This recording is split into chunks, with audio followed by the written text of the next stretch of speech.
ভাই মানে আমি জানি না আমার নিজেকে কি বলা উচিত বা আমার কি করা উচিত। আমার যে বয়ফ্রেন্ড নেই, ঠিক আছে, বা আমার কোনো প্রেমিক নেই, শুধু আমার না, আমার ফ্রেন্ড সার্কেলে কারণ নেই ভাই, তার একটা মাত্র প্রমাণ এই দেখো আমার হাতে সবুজ চুড়ি নেই, ঠিক আছে। মানে যখনই ফেসবুকটা ওপেন করছি, ইনস্টাগ্রামটা ওপেন করছি, কোথাও থেকে কিছু ইম্পানিপির দল চলে আসছে, 7-8-এর বাচ্চা মেয়েগুলো।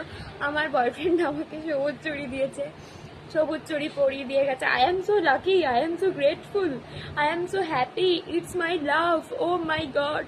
আরে ভাই আসতে না, মানে শ্রাবণ এসেছে, শ্রাবণে শিব ঠাকুরের মাথায় জল ঢালতে হয়, সেটা আমি জানি, বাবাকে সন্তুষ্ট করার জন্য।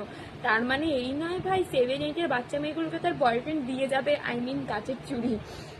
আর ছেলেগুলোর কথা তো বাদ দিলাম, নিজেকে বাবার সাথে তুলনা করে ওরা তো গাঁজাই খেয়ে নেয়। এ গান্ধার সিডাল সিডাল পার